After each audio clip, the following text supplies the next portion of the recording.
Set গঠন করে দেওয়া আছে, আমরা এটা তালিকা করে নিতে হবে। আমাদেরকে বলছে যে n হচ্ছে স্বাভাবিক সংখ্যা, এখানে n স্বাভাবিক সংখ্যা 1 2 3 4 5 এগুলো আর কি। তো এখানে n এর যতগুলো মান আছে সব x এর জন্য প্রযোজ্য। আমরা এলিমেন্ট বিলংস টু সম্পর্কে জানি, ঠিক আছে? তো এলিমেন্ট যেহেতু n এর যতগুলো মান আছে x এর জন্য প্রযোজ্য, তো x আমাদের শর্ত কি? বর্গ। x হচ্ছে বর্গ। তো বর্গ করে আমরা 53 এর ছোট সংখ্যাগুলো আমরা কালেক্ট করব, তারপর ইউনিভার্সাল আমরা বের করে অঙ্ক করব, ঠিক আছে? তো এখানে a equal x belongs to n such that x মৌলিক সংখ্যা এবং x লেস দেন 10 10 থেকে x এর সংখ্যাগুলো ছোট হবে। তো x এর সংখ্যাগুলো কি? মৌলিক সংখ্যা। তো সেক্ষেত্রে মৌলিক সংখ্যা সম্পর্কে আমাদেরকে এখন জানতে হবে। মৌলিক সংখ্যা কোনগুলা? যে সংখ্যাকে অন্য কোনো সংখ্যা দ্বারা কি করা যায় না, ভাঙানো যায় না। আমরা ছোটবেলা থেকে এভাবে শিখছি, যে সংখ্যাকে অন্য কোনো সংখ্যা দ্বারা ভাঙানো যায় না তাকে মৌলিক সংখ্যা বলে। এবার স্যারে তোমাকে আরেকটা শর্টকাট ট্রিক্স বলছি। শর্টকাট ট্রিক্স হচ্ছে মৌলিক সংখ্যা হচ্ছে ওইগুলো যে সংখ্যাকে শুধুমাত্র এক দ্বারা গুণ করা যায়, একই সংখ্যা দ্বারা গুণ করা যায় না। যেরকম ধরো অনেকে ভুল করে কি করে, এককে মৌলিক সংখ্যা ধরে না, এক এক এক, এটা একটা মৌলিক সংখ্যা না, একই সংখ্যা দ্বারা যেটা গুণ করা হয়, এক এক দ্বারা গুণ করার কারণে এক হয়েছে, বাট এটা মৌলিক সংখ্যা হবে না। যে সংখ্যাকে সাধারণত এক দ্বারা গুণ করে আমরা পাই সেগুলো হচ্ছে মৌলিক সংখ্যা। যেরকম হচ্ছে 2 একে 2, 2 হচ্ছে মৌলিক সংখ্যা। তারপর হচ্ছে 3 একে 3, 3 হচ্ছে মৌলিক সংখ্যা। তারপরে 4 একে 4, 4 একে 4 তো হয়। কিন্তু এখানে আরেকটা ভুল হচ্ছে, 4 আমরা আবার লিখতে পারি 2 দুগুণে 4, তাহলে এটা যদি আমরা ভাঙিয়ে লিখতে পারতেছি তাহলে এটা যৌগিক সংখ্যা হবে, ঠিক আছে? তো আমরা সাধারণত জানি যে সংখ্যাকে গুণ করে ভাঙানো যায় সেগুলো হচ্ছে যৌগিক সংখ্যা, আর যে সংখ্যাকে শুধুমাত্র এক দ্বারা গুণ করা হয় সেগুলো হচ্ছে মৌলিক সংখ্যা। 2 একে 2, 3 একে 3, তারপরে 5 একে 5, তো স্যার 6 একে 6, 6 তো একটা মৌলিক সংখ্যা হবে না? না, 6 মৌলিক সংখ্যা হবে না, কারণ হচ্ছে 3 দুগুণে কত হয়? 3 দুগুণে 6 হয়। 6 কে আমরা দুই ভাবে ভাঙাতে ফেললাম, এই কারণে 6 মৌলিক সংখ্যা হবে না। তাহলে এবার 7 দেখি, 7 একে 7, 7 কে কি আরেকভাবে ভাঙানো যায়? যায় না। 8, 8 একে 8, তো 8 কে তো আবার ভাঙতে পারি আমরা 4 দুগুণে 8, তাহলে 8 ও মৌলিক সংখ্যা না, মৌলিক সংখ্যা শুধু 7। দেখছো, যে সংখ্যাকে শুধু এক দ্বারা গুণ করে পাওয়া যায় সেই সংখ্যাগুলো হচ্ছে মৌলিক সংখ্যা। তাহলে আমরা কিন্তু এইভাবে মৌলিক সংখ্যা কালেক্ট করতে পারবো, চিহ্নিত করতে পারবো। আর এখানে বীর মান আমাদেরকে নির্দিষ্ট করে দেওয়া আছে তালিকা 4 এবং 5। আর সি হচ্ছে x belongs to n যেনো x স্কয়ার গ্রেটার দেন 7, মানে 7 থেকে বড় থাকতে হবে x স্কয়ারের মান। আর এখানে হচ্ছে 136, x কিউব লেস দেন 136, শর্ত হচ্ছে 136 থেকে গড়ের মান কি থাকতে হবে? ছোট থাকতে হবে। এখন আমাদেরকে বলছে a এবং c সেটকে তালিকা করো। তাহলে a তো আমরা তালিকা করতে পারবো, কারণ x মৌলিক সংখ্যা 10 থেকে ছোট। তো শর্ত যেটা দেওয়া আছে ওটা আমরা এখানে লিখব। দেখো এখানে আমি লিখতেছি, ক নম্বর সমাধান করি। এই সেটের উপাদান সংখ্যা, এই সেটের উপাদান সংখ্যা কি হবে? এই সেটের উপাদান সংখ্যা হবে মৌলিক সংখ্যা 10 থেকে ছোট। এই সেটের উপাদান সংখ্যা মৌলিক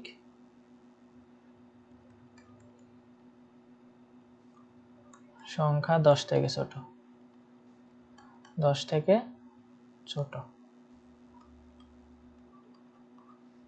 তাহলে এবার আমরা এই সেটের উপাদান সংখ্যা 10 থেকে ছোট মৌলিক সংখ্যাগুলো কি কালেক্ট করতে পারবো না? এই যে আমরা যদি এইভাবে একটু খেয়াল করো,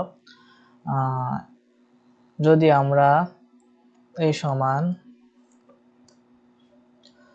আমরা জানি এদিক দিয়ে হচ্ছে 1 1 1, এটা মৌলিক সংখ্যা হবে না, কারণ এক দ্বারা একই সংখ্যা দ্বারা গুণ করা গেল, যেরকম 2 দুগুণে 4, এটা মৌলিক সংখ্যা হবে না, কারণ একই সংখ্যা দ্বারা গুণ করা গেল। তারপর হচ্ছে 4 4 16, এটাও মৌলিক সংখ্যা না, কারণ হচ্ছে যে একই সংখ্যা দ্বারা গুণ করা গেল। মৌলিক সংখ্যা কোনগুলা?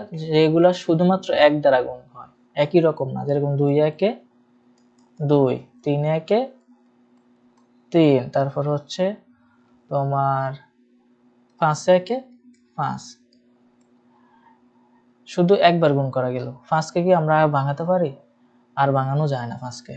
তারপর আমরা এখান থেকে 2 থেকে শুরু যাত্রা, তাহলে 2 3 5 7, আর আছে 10 থেকে ছোট 8। 8কে কি মৌলিক সংখ্যা বলতে পারি আমরা? ধরো 8 একে 8, 8 তো আরেকবার ভাঙানো যায়, 4 দুগুণে 8, তাহলে 8 মৌলিক সংখ্যা না, 8 হচ্ছে যৌগিক সংখ্যা। তো 9কে আমরা মৌলিক সংখ্যা বলতে পারি, স্যার এটা তো বেজোড়।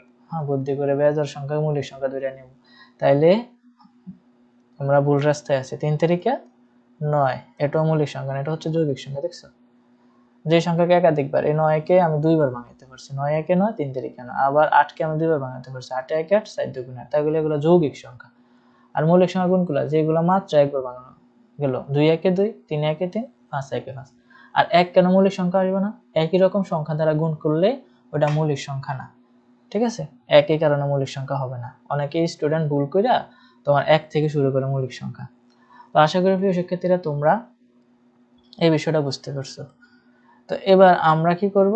এই সেট তো আমরা করলাম, এখানে বি আমাদেরকে করতে হবে। বি আমাদেরকে বলছে কি, সরি, সি সেটকে আমরা তালিকা করতে হবে। সি সেটে আমাদের শর্ত দেওয়া আছে, সি সেটে শর্ত দেওয়া হচ্ছে x বিলংস টু n, মানে n হচ্ছে একটি স্বাভাবিক সংখ্যা। তাহলে আমরা লিখতে পারি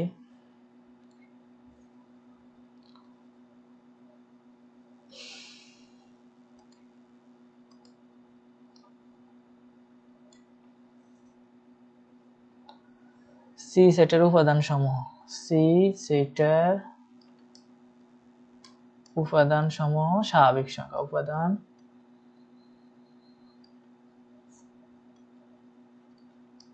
সমূহ হচ্ছে স্বাভাবিক সংখ্যা।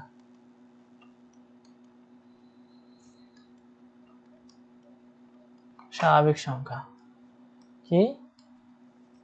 7 থেকে বর্গের মান বড়, 7 থেকে x স্কয়ার এটা বর্গ, ঠিক আছে? 7 থেকে বর্গের মান বড়, 7 থেকে বর্গের মান বড়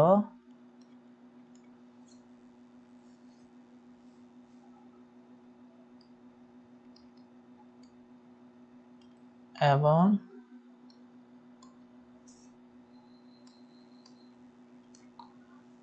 আমাদের এখানে গণের মান হচ্ছে কত? 136 থেকে গণের মান ছোট, 136 থেকে গণের মান ছোট, 136 থেকে গণের মান ছোট।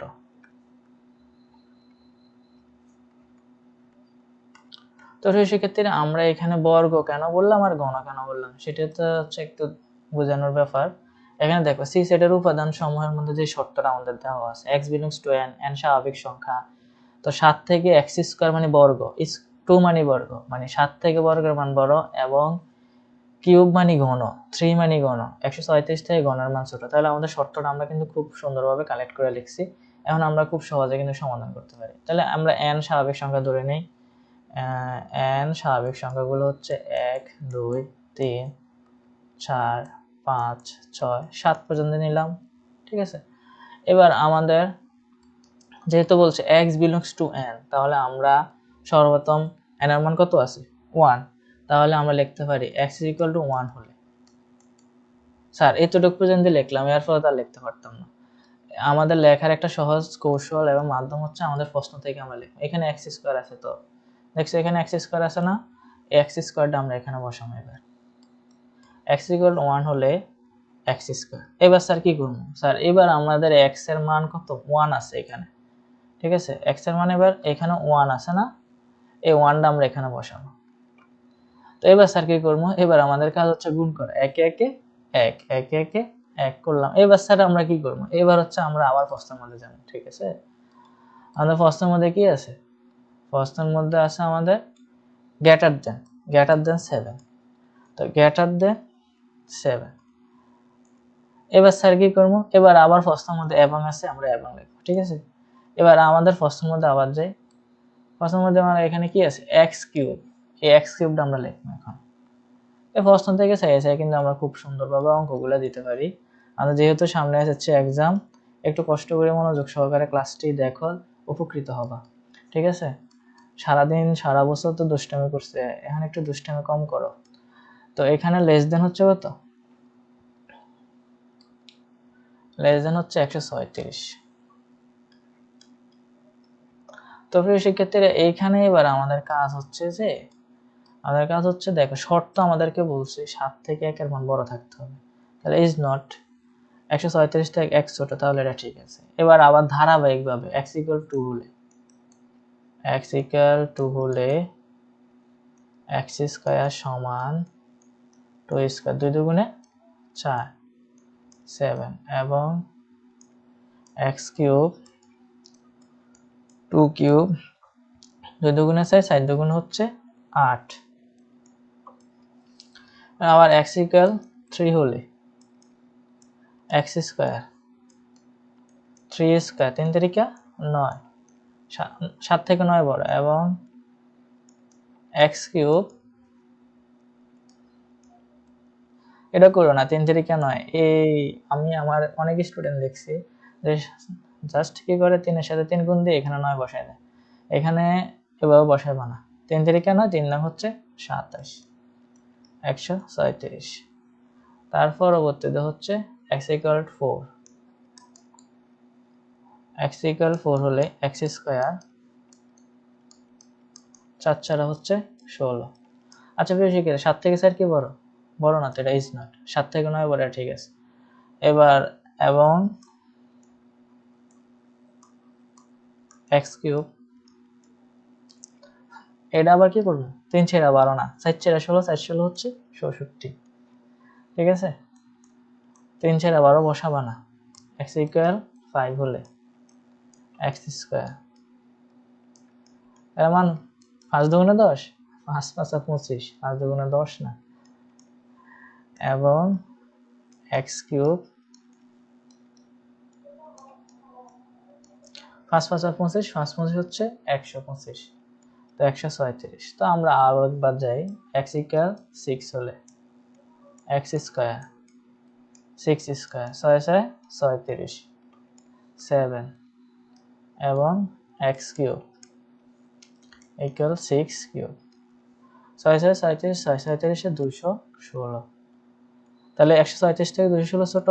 আমরা তো জানি 136 সংখ্যাটা এখানে ছোট, বাট এখানে 216 বড়। আমাদেরকে শর্ত বলতেছে যে এদিকে সংখ্যা যেভাবে হোক বড় থাকতে হবে, এদিকে ছোট, তাহলে আমাদের শর্ত অনুযায়ী এটা ঠিক হইতেছে না। আমাদের এরপরে সংখ্যাটা বড় হয়ে গেছে, এরপরে সংখ্যাটা ছোট, তাহলে এটা ইজ নট। তো এবার আমরা যা অঙ্ক করবো সবগুলো ইজ নট বাইর হবে। তো আমাদের তো আর বাইর করার প্রয়োজন নাই, আমরা নির্ণয় সেট, সি এর নির্ণয় সেট যেগুলো সঠিক ওইগুলো আমরা বসাই দেবো। দেখো 7 থেকে 9 বড়, 7 থেকে 16 বড়, 7 থেকে 25 বড়, আর এদিক দিয়ে 7 থেকে 1 বড় না, ইজ নট, তাহলে এটা সম্পূর্ণ বাতিল হয়ে যাবে।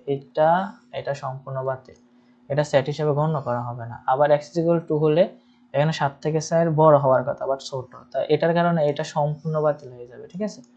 এবার আবার x = 3 হলে এইবার এটা ঠিক আছে, 7 থেকে 9 বড়, 136 থেকে 27 ছোট, আমাদের শর্ত সম্পূর্ণ ঠিক আছে। আবার এখানে 7 থেকে 16 বড়, 136 থেকে 66 ছোট, এখানেও শর্ত ঠিক আছে। আবার এখানে 7 থেকে 25 বড়, 136 থেকে 125 ছোট, এখানেও শর্ত ঠিক আছে। 7 থেকে 36 বড়, শর্ত ঠিক আছে, বাট এখানে 136 থেকে 216 ছোট না, বড়, তাহলে এটার কারণে এটা সম্পূর্ণ বাতিল হয়ে যাবে। তাহলে বাতিল কয়টা? একটা, দুইটা, এই তিনটা বাতিল হলো। যেগুলো বাতিল হয় না 3 4 5, তাহলে আমরা সি এর মান পেয়ে গেলাম 3 4 5। তাহলে সি ইকুয়াল হচ্ছে 3 4 5। আশা করি প্রিয় শিক্ষার্থীরা তোমরা অঙ্কগুলো বুঝতেছো কিনা। আমার তো স্টুডেন্ট খুবই কম আমার স্টুডেন্ট যতগুলো স্টুডেন্ট আছো তোমরা বলতে পারো যে স্যার আমরা অঙ্কগুলো বুঝতেছি, তাহলে স্যারের একটু উপকৃত হবে যে আমি কষ্ট করে লাইভ ক্লাস করতেছি তোমাদের জন্য, তোমরা উপকৃত হও কিনা, ঠিক আছে।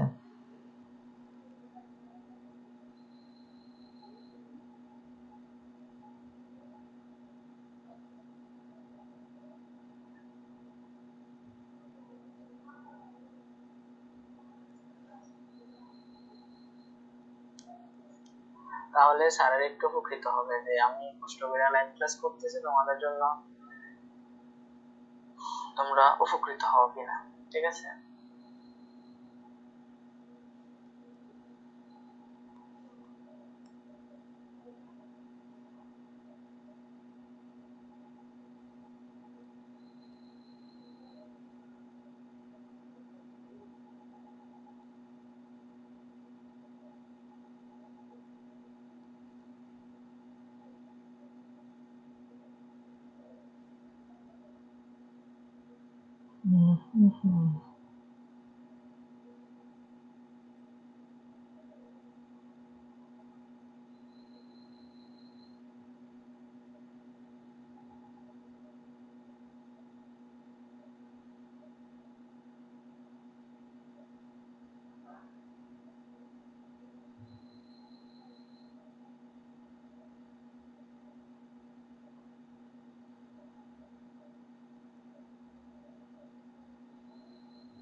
তো প্রিয় শিক্ষার্থীরা, আশা করি তোমরা ক নম্বর অঙ্কটা বুঝতে পেরেছো। এখন আমাদের কাজ হচ্ছে খ নম্বর অঙ্কটা কিভাবে করা যায়। আচ্ছা, খ নম্বর প্রশ্ন কি লিখছি? খ নম্বর প্রশ্ন তো লিখি নাই, সরি। আমরা একটু এটা মুছে ফেলি।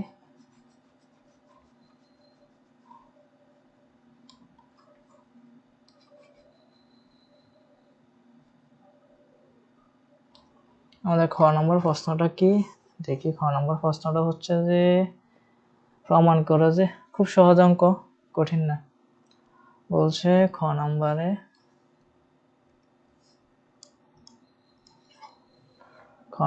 বলছে প্রমাণ করো যে তো প্রিয় শিক্ষার্থীরা, আশা করি তোমরা ক নম্বর অঙ্কটা বুঝতে পেরেছো। এখন আমাদের কাজ হচ্ছে খ নম্বর অঙ্ক কিভাবে করা যায়। এ ইন্টারজেকশন বি,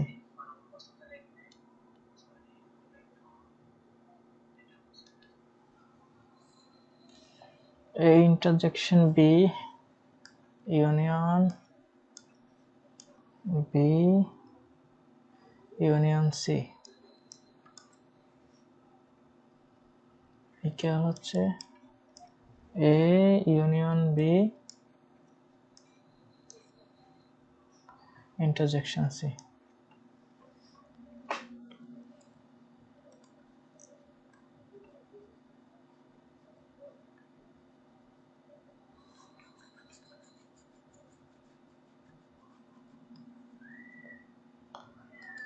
তো সেক্ষেত্রে আমাদের এই অঙ্কটা করতে হলে আমাদের কি করতে হবে, ঠিক না? আমাদের লেফট হ্যান্ড সাইড এবং রাইট হ্যান্ড সাইড মানগুলো সমান দেখাইতে হবে। তাহলে আমাদের এর মান, বির মান, সির মান জানা আছে।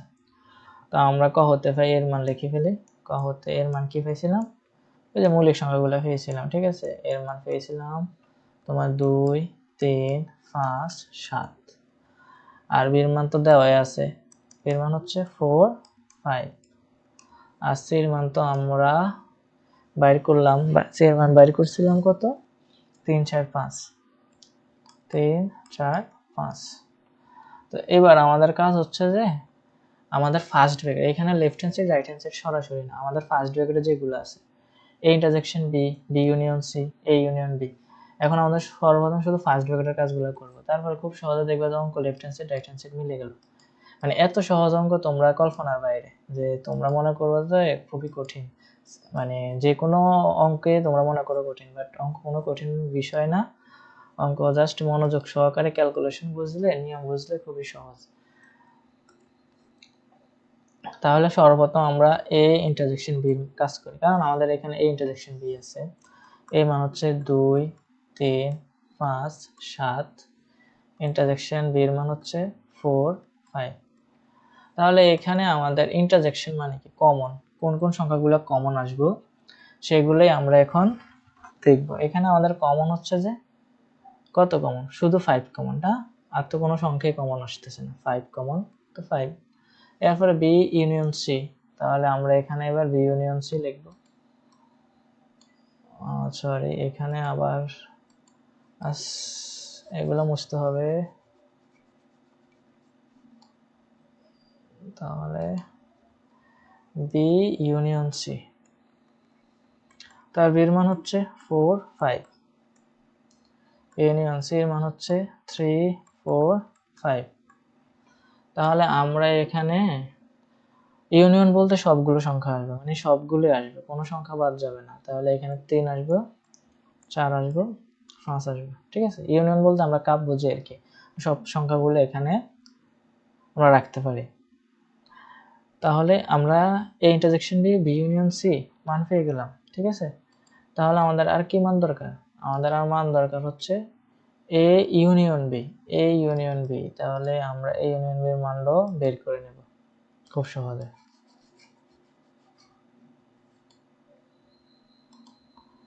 তাহলে আমরা এখন লিখি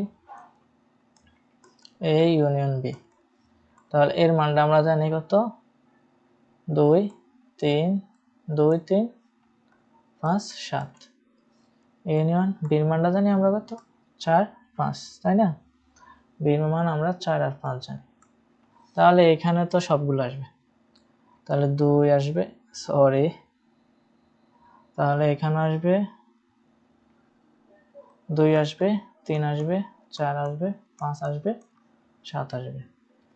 এইবার আমাদের কাজ হচ্ছে left hand side right hand side করে নেওয়া। তো আমরা left hand side right hand side করবো, ঠিক আছে। আমরা তো সবগুলো মানে জানি, তো আমাদের কোনো প্রবলেম হওয়ার কথা না। তাহলে আমরা এখানে লেফট হ্যান্ড সাইড একটু লাল কালি দিয়ে করি।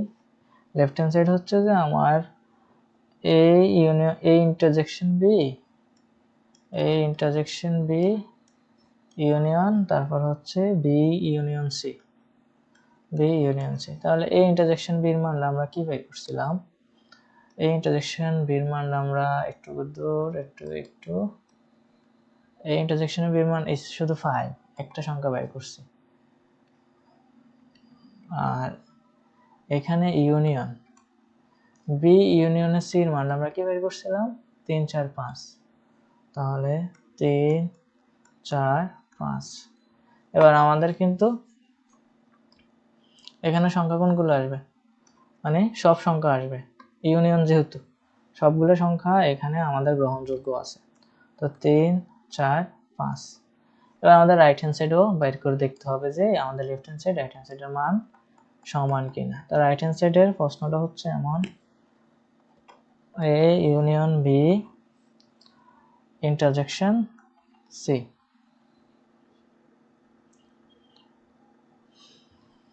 তা এই ইউনিয়নের বির মানটা হচ্ছে তোমার কত, এই ইউনিয়ন বির মান হচ্ছে 2 3 4 5 7, 2 3 4 5 7। এবার ইন্টারজেকশন সি এর মানটা আমরা বের করছিলাম কত, সি এর মানটা আমরা মেবি বের করছিলাম 3 4 5, 3 4 5। তাহলে প্রিয় শিক্ষার্থীরা এখানে আমাদের কাজ হচ্ছে কমন, কোন সংখ্যাগুলো কমন যায়। এখানে আমাদের 3 3 কমন আসে, 4 4 কমন আসে, 5 5 কমন আসে। তাহলে আমরা লিখতে পারি 3 4 5। দেখো left hand side and right hand side, left hand side 3 4 5, right hand side 3 4 5। তাহলে আমাদের অঙ্ক সত্যতা যাচাই হলো, আমরা কিন্তু এখানে 4 এর 4 পেয়ে যেতে পারি পরীক্ষার মধ্যে, ঠিক আছে। তো আমাদের সেট ফাংশনে কিন্তু এমনই অঙ্ক আসবে। তাহলে ঘ নম্বরে আরেকটা ইম্পর্টেন্ট অঙ্ক হচ্ছে যে এমন, ঘ নম্বরে ইম্পর্টেন্ট অঙ্কটা আমি এখানে প্রশ্নটা লিখে ফেলি। ঘ নম্বরে ইম্পর্টেন্ট প্রশ্ন, ফি বি প্রাইম মাইনাস এ প্রাইম। খুবই ইম্পর্টেন্ট একটা অঙ্ক তোমাদের, ইম্পর্টেন্ট। ফার্স্ট সেটের অঙ্ক কিভাবে করবে একটু ঘুরে দিছে। তাহলে এখানে আমাদের সর্বপ্রথম বি প্রাইম মাইনাস এ প্রাইমের মান বের করতে হবে।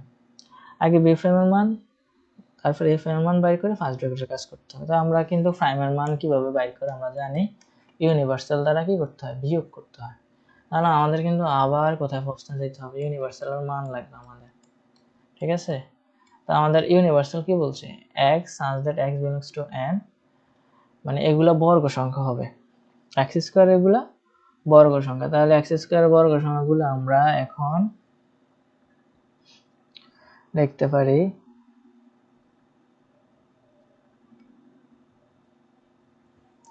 x স্কয়ার বর্গ সংখ্যাগুলো আমরা এখন লিখব। এখানে প্রশ্ন কোথায়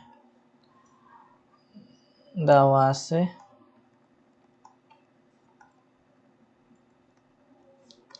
universal equal x belongs to n, x belongs to n এবং x স্কয়ার 53। তো আমাদের তো এমনই দেওয়া ছিল, ঠিক আছে। তো আমরা এখানে সর্বপ্রথম n এর মানটা বসাই, দিই। n হচ্ছে 1 2 3 4 5 6 7। এবার আমাদের কাজ হচ্ছে যে স্যার আমরা একসাথে করে ফেলবো, এত ঘোরানোর কোনো প্রয়োজন নাই। আমরা ইউনিভার্সাল মানটা একসাথে তালিকা করে নেব। সেটা হচ্ছে, দেখো x এর উপর বর্গ, x এর মান 1 হলে আমরা 1 কে বর্গ দ্বারা গুণ করব। তো x এর মান যখন 1 হয় একে একে 1, তাহলে 1 হচ্ছে 53 থেকে ছোট, মানে এরকম হয় আর কি, একে একে 1, তাহলে 1 হচ্ছে 53 থেকে ছোট, সবটা ঠিক আছে। তারপর 2 যখন ধরবো তারপর হবে 2 দুগুণে 4, তাহলে 53 থেকে 4 ছোট, তাহলে 2 আসবে।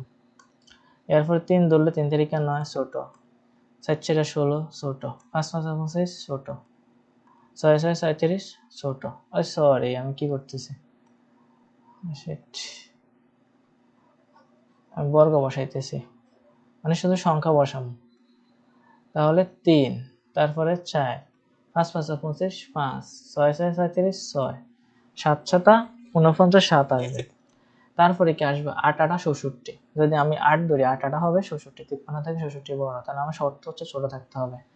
তাহলে আমাদের ইউনিভার্সাল মান কিন্তু আমরা পেয়ে গেলাম 1 থেকে 7 পর্যন্ত। এবার আমরা বি প্রাইম এই প্রাইমের মান খুব সহজে বাইর করতে পারি। তো অতএব বি প্রাইমের মান বাইর করো, অতএব বি প্রাইম সমান সমান ইউনিভার্সাল মাইনাস বি। তো ইউনিভার্সালের মান হচ্ছে 1 2 3 4 5 6 7, মাইনাস বির মানটা কত, বির মানটা আমাদের প্রশ্নে দেওয়া আছে 4 এবং 5, তো বিয়োগ করবো, বাদ দিয়ে দেবো 4 আর 5 বাদ। তাহলে আমাদের এখানে কত, 1 2 3 6 7। আবার এ প্রাইম ইউনিভার্সাল মাইনাস এ, ঠিক আছে। তো এইখানে ইউনিভার্সাল তো আমরা আবার জানি, ইউনিভার্সাল মানে 1 থেকে 7, 1 2 3, তারপর হচ্ছে 4 5 6 7। এর মান আমরা বাইর করছিলাম যে মৌলিক সংখ্যাগুলো আর কি, 2 3 5 7। তাহলে এখানে কোন কোন সংখ্যা বাদ যাবে, 2 বাদ যাবে, 3 5 7, তাহলে আর বাকি থাকে কত, 1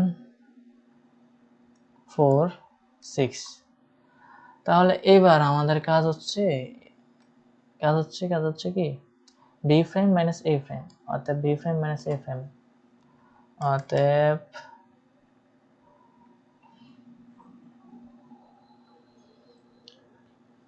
বি প্রাইম মাইনাস এ প্রাইম, বি প্রাইম মাইনাস এ প্রাইম। বি প্রাইমের মান কত, বি প্রাইমের মান হচ্ছে যে 1 2 3 6 7,